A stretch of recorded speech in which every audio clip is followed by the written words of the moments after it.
Nearly $80 million worth of cocaine has been stopped from coming into the United States. Yeah, John and Rashi, the FBI showed up early and in force. The Texas Department of Public Safety has been ordered to strictly enforce. The sun hovered low over the Texas horizon, casting long shadows across a dusty stretch of highway outside San Antonio. It was a Saturday afternoon, quiet, unremarkable, the kind of day that never hints at history being rewritten. Drivers droned past the federal checkpoint, barely glancing at the agents waving trucks through. To the public, it looked routine. To the government, it was a calculated gamble. At 2:17 p.m., a refrigerated semi-truck rolled into the inspection lane. Clean white paint, perfectly maintained tires. The logo on the trailer read Atlas National Logistics, a company considered a gold standard in American freight. With nearly 20 years of spotless compliance records and contracts with Walmart, Kroger, and Costco, Atlas was the last company anyone expected trouble from. The driver, a middle-aged man with the tired eyes of someone who lived his life on the road, stepped down politely and handed over his documents. His license checked out, his logbook matched the GPS timestamps. The cargo manifest listed 25 tons of lettuce and tomatoes heading to a Midwest distribution center. Nothing unusual. Everything looked perfect. But paperwork doesn't fool the nose of a canine. As the dog circled the trailer, tail stiff, it froze at the rear axle and sat down. That single motion sent a chill through the agents. Dogs scent when they found something they can't ignore. And this dog wasn't moving. Agents began unloading the produce by hand, crate after crate. Nothing. They checked the walls, clean. The ceiling, clean. But the dog would not leave the rear of the trailer. A mobile density scanner was rolled into place. When its beam passed over the floor, the screen erupted into red. The unmistakable glow of concealed density far beyond normal manufacturing specs. The trailer floor was too thick, too engineered. Bolts were removed, crowbars forced steel apart. With a metallic groan, the false flooring lifted. Underneath was a hydraulic-powered hidden chamber, vacuum-sealed, temperature-regulated, and manufactured with industrial precision. Inside, 100 kilograms of pure methamphetamine, worth more than $8 million on the street. The driver stared in disbelief as handcuffs clicked around his wrists. He kept repeating the same words, voice shaking. "I deliver lettuce. I swear, I just deliver lettuce." And when agents interrogated him, they realized something terrifying. He was telling the truth. He had driven the same route for 6 years without a single violation. He passed every drug test. He had no access to the hidden compartment. It was engineered to be invisible, not just to law enforcement, but to the driver himself. This wasn't a smuggler hiding drugs in a truck. It was a truck designed around the drugs. And if one truck existed, there had to be more. Not 10, not dozens, possibly hundreds. What began as a routine checkpoint had just uncovered the first stitch in a $2 billion tapestry of deception, one woven across America's highways for years without anyone noticing. This wasn't a crime, it was a system, and it had been hiding in plain sight. Atlas National Logistics wasn't supposed to raise suspicion. For over 15 years, it sat comfortably in the top 2% of American freight carriers. Their trucks logged millions of safe driving miles. Their safety scores were impeccable. Their headquarters, a sleek glass building in San Antonio, looked more like a tech startup than a trucking company. But behind every flawless inspection and every on-time delivery was a truth darker than anyone imagined. As federal agents dug deeper, they discovered Atlas wasn't infiltrated by a cartel. It belonged to one. The structure was disturbingly genius. Out of roughly 250 trucks, more than half were perfectly legitimate. They carried real food on revealed details of major bust involving one of the most dangerous and powerful cartels in Mexico. More than 600 arrests were made. 133 of them were here in San Diego. real routes with real drivers. These clean trucks made Atlas appear trustworthy. They passed inspections. They built strong partnerships. They created an image of reliability so airtight that no one ever questioned the rest of the fleet. The remaining 100 trucks, however, were something else entirely. They were priority units, each modified in a cartel-owned garage in southern Texas. Mechanics replaced standard insulation with hydraulic plates, false floors, and temperature-controlled narcotics compartments. The engineering was so precise that even federal weigh stations didn't detect abnormalities because the compartments were calibrated to mimic real cargo weight.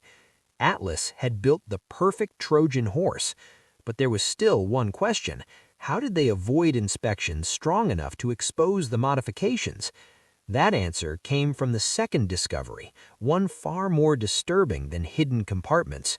Agents uncovered a network of influence, not just corruption.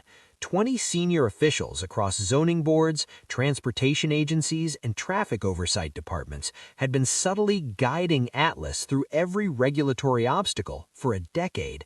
No cash handoffs, no dramatic bribes, just favors. A call here, a signature there, a permit expedited, a weigh station bypassed, an inspection delayed. Each step was tiny, harmless, invisible, but together they formed a wall of political armor around Atlas National, and that wall protected something much larger than modified trucks. Federal aerial surveillance soon identified an anomaly beneath Atlas's secondary warehouse in Corpus Christi, a heat signature running in a straight line underground. Not a pipe, not wiring, a 1,400-foot reinforced subterranean corridor stretching from the warehouse directly to a covert coastal access point. This wasn't a tunnel. It was a smuggling superhighway, fully ventilated, reinforced, built with industrial materials, large enough for palletized cargo moved on steel rails. And for 7 years, it had funneled 30 to 40 tons of narcotics annually into the U.S. interior, without ever crossing an official port of entry. The trucks were only the final step. The tunnel fed the warehouse fed the trucks fed America. Atlas wasn't a logistics company, it was a cartel empire disguised as one. And now that it had been exposed, federal agencies faced a horrifying dilemma. If they took down one part, the others would adapt. To kill this machine, they would need to strike every organ simultaneously. That plan would be called Operation Shutdown. Andrew, this was a 6-month operation called Project Python. It got tons of drugs off the street, heroin, meth, fentanyl, crossing the border from Mexico. Federal agents don't often coordinate raids across 12 states. It requires precision, secrecy, and timing tight enough to snap under pressure. But this operation couldn't fail. If even one truck escaped with its cargo, millions of dollars and lives would be lost. At 4 a.m., when the highways were empty and America slept, the signal was given, and the war began. The first truck was stopped in Georgia. The driver, sipping coffee, stepped out casually, confident he had nothing to hide. Within minutes, agents uncovered 62 kilograms of narcotics hidden beneath crates of avocados. Then another truck, and another. By 4:18 a.m., 27 trucks were seized. By 4:41 a.m., 53 trucks. By 5 a.m., the operation had spread across the country like a synchronized storm. But the highways were only the first battleground. In San Antonio, the glass doors of Atlas National's headquarters shattered as tactical teams stormed inside. Executives in tamered suits were forced face down on the floors they once proudly walked. Servers were ripped out while still warm. They were no longer businessmen. They were cartel commanders. Meanwhile, in Corpus Christi, armored vehicles surrounded the coal storage warehouse. With explosive charges, agents breached the reinforced concrete floor, descending into the tunnel as the cartel crew desperately tried to seal it. They failed. Inside, agents found forklifts abandoned mid-operation, pallets half-wrapped, and 1.3 tons of narcotics ready for transport before sunrise. The tunnel wasn't crude or improvised. It was a monument to criminal engineering. Ventilation systems hummed, LED lights still glowed, steel rails gleamed under dust, and now it was under federal control. By the end of the 6-hour offensive, Operation Shutdown had seized 52 tons of methamphetamine, confiscated 1.7 million fentanyl pills, frozen $112 million across multiple bank accounts, arrested 180-plus suspects, dismantled an empire worth over $2 billion. Atlas National fell in a single morning. But the physical raid was only half the war, because inside those seized servers was a secret that would shake the nation harder than any drug bust: the dosed routes. Federal technicians analyzing Atlas's servers expected financial fraud. They expected drug ledgers, maybe some encrypted communications. What they found was worse. The company had logged 96 terabytes of internal data, everything from GPS routes to maintenance records. But when forensic accountants cross-referenced the GPS logs with financial reports, a disturbing pattern emerged. Over 1,100 deliveries made no economic sense. These trucks took detours that added hundreds of unnecessary miles. They sat idle in tiny rural towns. They burned fuel without explanation. They reported mechanical failures that never occurred. Atlas appeared to be hemorrhaging money. But that was the point. These ghost routes were designed to create false expenses: maintenance fees, repair invoices, emergency refrigeration bills, consulting contracts. Each payment was deliberately kept below $48,000, the reporting threshold that would have triggered automatic federal scrutiny. The cartel wasn't hiding money in walls. It was hiding money in failure. The ghost routes laundered millions into offshore accounts, and as investigators dug deeper into the accounting folders, the true horror surfaced. Emails, calendars, private messages, names.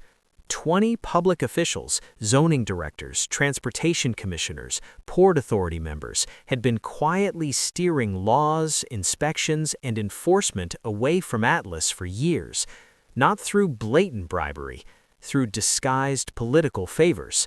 A zoning board member's spouse given a consulting job, a transportation official's campaign receiving coordinated donations, a port director's nephew hired at a suspiciously high salary.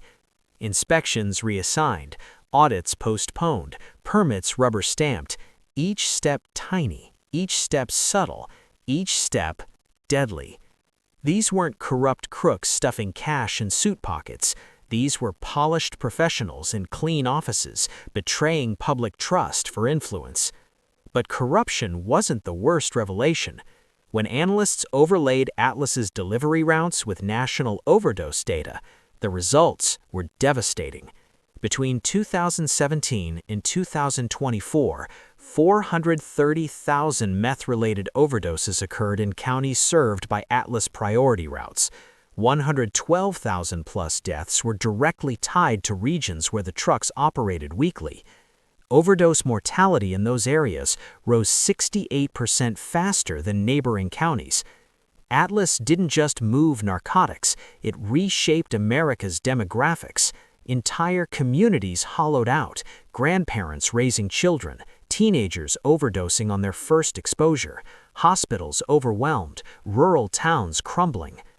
The physical infrastructure had been dismantled, the criminal network arrested, but the damage? Already carved into the highways of America. A major drug bust connected to Washington Square Park. Federal prosecutors have filed charges against 19 people, accusing them of running an open-air drug market. All right, Fox 5's Lisa. 6 days after Operation Shutdown ended, a senior agent stood outside the command trailer, staring at a row of Atlas National trucks. Their logos were stripped, their tires chained, their engines silent. He whispered to no one. Logistics is supposed to move life forward. Atlas moved grief. The tunnel was sealed with concrete. The executives faced life sentences. The 20 officials were indicted.